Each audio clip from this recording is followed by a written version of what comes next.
acabamos de manter un encontro con diferentes organizacións do sector do transporte de viaxeiros por estrada, un sector que representa a un tecido económico moi importante no noso país, con moita pequena e mediana empresa, dispersada por toda a xeografía galega.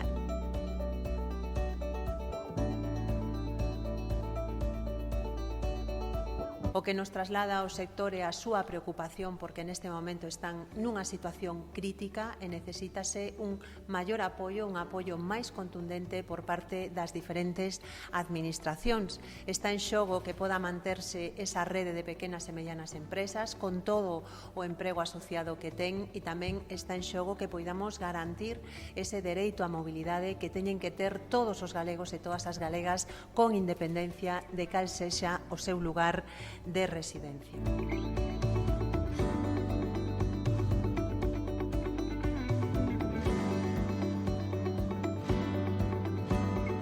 Eles mesmos nos trasladaban hoxe, non, como nin tan siquera no ano 2018 se recuperara o número de viaxeiros que había en 2008.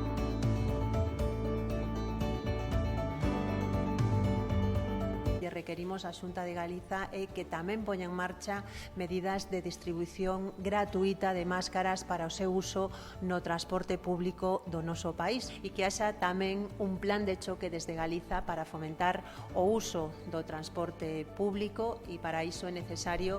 que se establezan en todo o territorio as medidas das que agora só se disfrutan no ámbito das áreas metropolitanas. As rebaixas nos prezos dos billetes, a gratuidade do transporte público para as persoas menores de 18 anos e que isto sirva de espaldarazo a un sector que ten moita importancia no noso país desde o punto de vista do emprego, desde o punto de vista da actividade económica e tamén como garante dun dereito como é o da mobilidade en Galicia.